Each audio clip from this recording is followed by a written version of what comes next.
ನಮಸ್ಕಾರ, ನೀವು ನೋಡ್ತಾ ಇದ್ದೀರಾ ಜಿ ಕನ್ನಡ ನ್ಯೂಸ್. ನಾನು ಶಿವರಾಮು. ದಿನದ ಎಲ್ಲ ಪ್ರಮುಖ ಸುದ್ದಿಗಳನ್ನು ನೋಡೋಣ ವಿಶೇಷ ಸಮಾಚಾರದಲ್ಲಿ.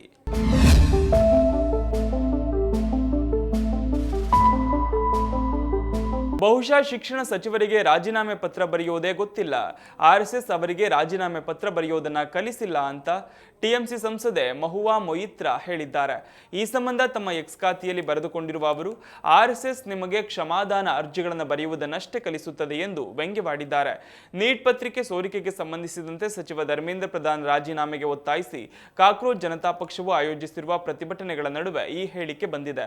ಇದೇ ವೇಳೆ ನೀಟ್ ಹಾಗೂ ವಿದ್ಯಾರ್ಥಿಗಳ ಇತರೆ ನೈಜ ಸಮಸ್ಯೆಗಳ ಬಗ್ಗೆ ಚರ್ಚಿಸಲು ಸರ್ಕಾರ ಸಂಪೂರ್ಣ ಬದ್ಧವಾಗಿದೆ ಎಂದು ಸಚಿವ ಧರ್ಮೇಂದ್ರ ಪ್ರಧಾನ್ ಹೇಳಿದ್ದಾರೆ. ಸಂಸತ್ತಿನ ಸದನದಲ್ಲಿ ನೀಟ್ ಸೇರಿದಂತೆ ಯುವಕರ ಎಲ್ಲ ನೈಜ ಸಮಸ್ಯೆಗಳ ಕುರಿತು ಚರ್ಚಿಸಲು ನಮ್ಮ ಸರ್ಕಾರ 100% ಸಿದ್ಧವಾಗಿದೆ.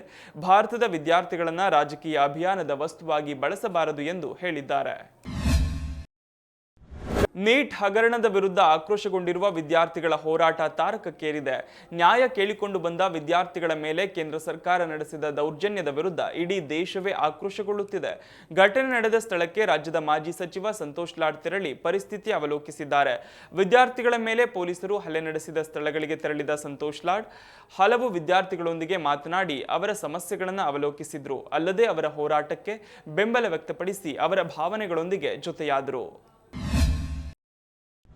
25 ಲಕ್ಷಕ್ಕೂ ಹೆಚ್ಚು ಯುವಜನರ ಭವಿಷ್ಯ ನಿರ್ಧರಿಸುವ ನೀಟ್ ಪರೀಕ್ಷೆಯ ಪೇಪರ್ ಲೀಕ್ ಖಂಡಿಸಿ ದೇಶಾದ್ಯಂತ ವಿದ್ಯಾರ್ಥಿಗಳು ಸ್ವಯಂ ಪ್ರೇರಿತರಾಗಿ ಬೀದಿಗಿಳಿದು ನ್ಯಾಯಯುತವಾಗಿ ಪ್ರತಿಭಟಿಸುತ್ತಿದ್ದಾರೆ ಎಂದು ಸಿಎಂ ಡಿಕೆ ಶಿವಕುಮಾರ್ ಹೇಳಿದ್ದಾರೆ.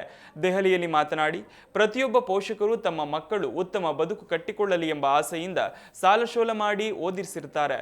ಆದರೆ ದೇಶದ ಭವಿಷ್ಯವಾಗಿರುವ ಈ ಯುವಕರ ಭವಿಷ್ಯ ರೂಪಿಸುವ ಬದಲು ಪ್ರಸ್ತುತ ಭಾರತದಲ್ಲಿ ನ್ಯಾಯಬದ್ಧವಾಗಿ ಬದುಕು ಕಟ್ಟಿಕೊಳ್ಳುವುದೇ ಕಷ್ಟಕರವಾದ ವಾತಾವರಣ ನಿರ್ಮಾಣವಾಗಿದೆ. ಮನಸ್ಸಿಗೆ ತೀವ್ರ ನೋವಾದಾಗ ವಿದ್ಯಾರ್ಥಿಗಳು ತಮ್ಮ ಹಕ್ಕಿಗಾಗಿ ಧ್ವನಿ ಎತ್ತುವುದು ಸಹಜ. ಆದರೆ ಈ ಹಕ್ಕನ್ನು ಹತ್ತಿಕ್ಕಲು ಆಡಳಿತಾರೂಢ ಬಿಜೆಪಿ ಸರ್ಕಾರ ಅತ್ಯಂತ ಅಮಾನವೀಯವಾಗಿ ನಡೆದುಕೊಳ್ಳುತ್ತಿದೆ. ಯಾವ ಪ್ರಾಣಿಗೂ ಹೊಡೆಯದ ರೀತಿಯಲ್ಲಿ ವಿದ್ಯಾರ್ಥಿಗಳ ಮೇಲೆ ಅಟ್ಟಹಾಸದಿಂದ ಹಲ್ಲೆ ನಡೆಸಲಾಗಿದೆ. ಮಾಧ್ಯಮದವರಿಗೂ ಪ್ರತಿಭಟನಾ ಸ್ಥಳಕ್ಕೆ ಪ್ರವೇಶ ನೀಡದಂತೆ ತಡೆಯೊಡ್ಡಲಾಯಿತಾದರೂ ಕೆಲವು ಮಾಧ್ಯಮದವರು ತಲುಪುವಲ್ಲಿ ಯಶಸ್ವಿಯಾಗಿದ್ದಾರೆ. ಈ ದೌರ್ಜನ್ಯವನ್ನು ಕಂಡು ವಿದ್ಯಾರ್ಥಿಗಳ ಪೋಷಕರು ತೀವ್ರ ಆಘಾತಕ್ಕೊಳಗಾಗಿದ್ದಾರೆ ಎಂದಿದ್ದಾರೆ.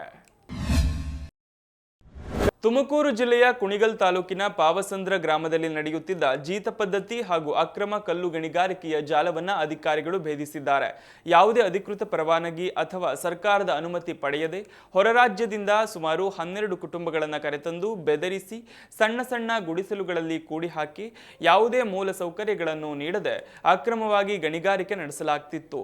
ಈ ಬಡ ಕಾರ್ಮಿಕರು ಯಾವುದೇ ಆಧುನಿಕ ಯಂತ್ರೋಪಕರಣಗಳಿಲ್ಲದೆ ಸುಮಾರು 100 ಅಡಿ ಆಳದಷ್ಟು ಕಲ್ಲು ಗಣಿಗಾರಿಕೆ ನಡೆಸಿ ಜೀತ ಖಚಿತ ಮಾಹಿತಿಯ ಮೇರೆಗೆ ತುಮಕೂರು ಉಪವಿಭಾಗಾಧಿಕಾರಿ ನೈದಾ ಜಂಜಂ ಸ್ಥಳಕ್ಕೆ ದಿಢೀರ್ ದಾಳಿ ನಡೆಸಿ ಜೀತದಾಳುವಾಗಿ ನರಳುತ್ತಿದ್ದ 9 ಕುಟುಂಬಗಳನ್ನು ಸುರಕ್ಷಿತವಾಗಿ ರಕ್ಷಿಸಿದ್ದಾರೆ.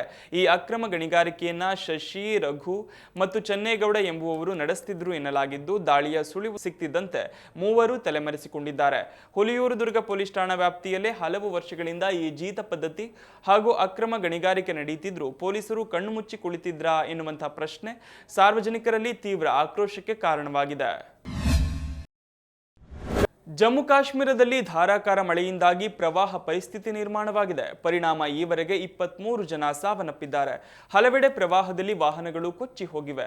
ಪೂಂಚ್ನಲ್ಲಿ ಭೂಕುಸಿತ ಸಂಭವಿಸಿ 4 ಮಹಿಳೆಯರು ಸೇರಿದಂತೆ 7 ಮಂದಿ ಸಾವನ್ನಪ್ಪಿದ್ದಾರೆ.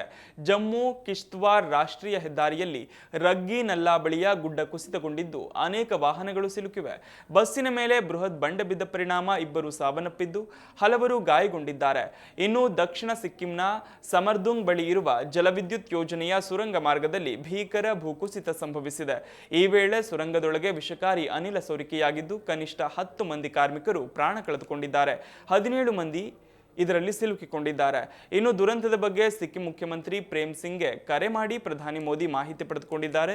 ಮೃತರ ಕುಟುಂಬಗಳಿಗೆ ತಲಾ 2 ಲಕ್ಷ ರೂಪಾಯಿ ಪರಿಹಾರ ಘೋಷಿಸಿದ್ದಾರೆ. ಕಣಿವೆ ರಾಜ್ಯದಲ್ಲಿ ಮೇಘರಾಜನ ಅಬ್ಬರಕ್ಕೆ ಕೊನೆಯ ಇಲ್ಲದಂತಾಗಿದೆ. ಜಮ್ಮು ಕಾಶ್ಮೀರದ ಬಹುತೇಕ ಎಲ್ಲಾ ಭಾಗಗಳಲ್ಲೂ ಮಳೆರಾಯ ಅಬ್ಬರಿಸಿ ಬೊಬ್ಬಿರಿಯುತ್ತಿದ್ದಾನೆ. ಮೊದಲೇ ಬೃಹತ್ ಬೆಟ್ಟ ಗುಡ್ಡ, ಕಣ್ಣಿಗೆ ಕಾಣದಷ್ಟು ಕಣಿವೆ ಮತ್ತು ಕಂದಕಗಳು. ಈ ಭೂಮೇಲ್ಮೈನಲ್ಲಿ ಮಳೆಯಿಂದ ಹಲವಾರು ಕಡೆ ಭಾರಿ ಅನಾಹುತ ಸಂಭವಿಸುತ್ತಿವೆ. ಜನಜೀವನ ಸಂಪೂರ್ಣ ಅಸ್ತವ್ಯಸ್ತಗೊಂಡಿದ್ದು, ಸರ್ಕಾರ ಕೂಡ ಬಿರುಸಿನಿಂದ ರಕ್ಷಣಾ ಕಾರ್ಯ ಕೈಗೊಂಡಿದೆ. ರಸ್ತೆಗಳ ಮೇಲೆ ಮರಗಳು ಉರುಳಿ ಭಾರಿ ಸಮಸ್ಯೆ ಉಂಟಾಗಿದ್ದು, ಸಂಪರ್ಕವೇ ಕಡಿತಗೊಂಡಿದೆ.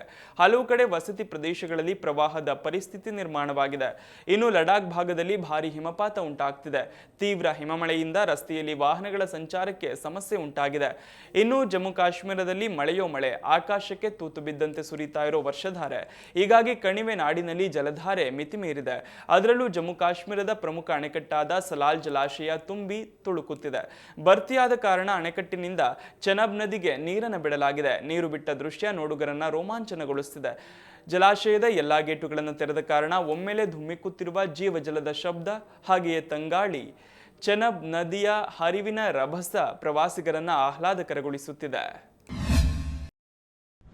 ನಿರಂತರವಾಗಿ ಸುರಿಯುತ್ತಿರುವ ಮಳೆ ಮತ್ತು ಭೂಕುಸಿತದ ಭೀತಿಯಿಂದಾಗಿ ಶ್ರೀಮಾತಾ ವೈಷ್ಣೋದೇವಿ ಯಾತ್ರೆಯನ್ನು ಸತತ 4ನೇ ದಿನವೂ ಸ್ಥಗಿತಗೊಳಿಸಲಾಗಿದೆ. ಸಾವಿರಾರು ಭಕ್ತರು ಯಾತ್ರೆ ಪುನಾರಂಭಗೊಳ್ಳಲು ಕಾಯುತ್ತಿದ್ದಾರೆ. ಆದರೆ ಹವಾಮಾನ ಸಂಪೂರ್ಣವಾಗಿ ಸುಧಾರಿಸಿ ಮಾರ್ಗವು ಸುರಕ್ಷಿತವಾಗಿದೆ ಎಂದು ಘೋಷಿಸಿದ ನಂತರವಷ್ಟೇ ಯಾತ್ರೆಯನ್ನು ಮತ್ತೆ ಪ್ರಾರಂಭಿಸಲಾಗುವುದು ಎಂದು ಆಡಳಿತ ಮಂಡಳಿ ಸ್ಪಷ್ಟಪಡಿಸಿದೆ. ಯಾತ್ರೆ ರದ್ದಾಗಿರುವ ಈ ಸಮಯದಲ್ಲಿ ಭಕ್ತಾದಿಗಳ ಅನುಕೂಲಕ್ಕಾಗಿ ಮಾತಾ ವೈಷ್ಣೋದೇವಿ ಶ್ರೈನ್ ಬೋರ್ಡ್ ಆಡಳಿತ, ಸ್ಥಳೀಯ ಸಾಮಾಜಿಕ ಸಂಸ್ಥೆಗಳು ಹಾಗೂ ಸಾರ್ವಜನಿಕರು ವಿವಿಧ ಸ್ಥಳಗಳಲ್ಲಿ ಅನ್ನದಾನ ವ್ಯವಸ್ಥೆ ಮಾಡಿದ್ದಾರೆ. ವಿಶೇಷವಾಗಿ ಭೂಮಿಕಾ ದೇವಸ್ಥಾನದಲ್ಲೂ ಭಕ್ತರಿಗೆ ಭೋಜನ ಹಾಗೂ ಪ್ರಸಾದದ ವ್ಯವಸ್ಥೆ ಮಾಡಲಾಗಿದ್ದು, ಹೆಚ್ಚಿನ ಸಂಖ್ಯೆಯಲ್ಲಿ ಯಾತ್ರಿಕರು ಇದರ ಪ್ರಯೋಜನ ಪಡೆದುಕೊಳ್ಳುತ್ತಿದ್ದಾರೆ. ಆಡಳಿತ ಮಂಡಳಿಯು ಹವಾಮಾನದ ಸ್ಥಿತಿಗತಿ ಹಾಗೂ ಯಾತ್ರೆಯ ಮಾರ್ಗವನ್ನು ನಿರಂತರವಾಗಿ ಪರಿಶೀಲಿಸುತ್ತಿದೆ. ಯಾತ್ರೆ ಆರಂಭವಾಗುವ ಕುರಿತು ಅಧಿಕೃತ ಮಾಹಿತಿಯನ್ನು ಮಾತ್ರ ನಂಬಬೇಕು ಮತ್ತು ಸುರಕ್ಷತಾ ಸೂಚನೆಗಳನ್ನು ಕಟ್ಟುನಿಟ್ಟಾಗಿ ಪಾಲಿಸಬೇಕು ಎಂದು ಯಾತ್ರಿಕರಲ್ಲಿ ಮನವಿ ಮಾಡಲಾಗಿದೆ. ಹವಾಮಾನ ಸುಧಾರಿಸುತ್ತಿದ್ದಂತೆಯೇ ತಾಯಿ ವೈಷ್ಣೋದೇವಿ ಪವಿತ್ರ ದರ್ಶನದ ಯಾತ್ರೆ ಶೀಘ್ರದಲ್ಲೇ ಪುನಾರಂಭಗೊಳ್ಳಲಿದೆ ಎಂಬ ನಿರೀಕ್ಷೆಯಲ್ಲಿ ಭಕ್ತರಿದ್ದಾರೆ. ಇದಿಷ್ಟು ಈ ದಿನದ ಪ್ರಮುಖ ಸುದ್ದಿ. ನೋಡ್ತಾ ಇರಿ ಜಿ ಕನ್ನಡ ನ್ಯೂಸ್, ಸತ್ಯವೇ ಸುದ್ದಿಯ ಜೀವಾಳ.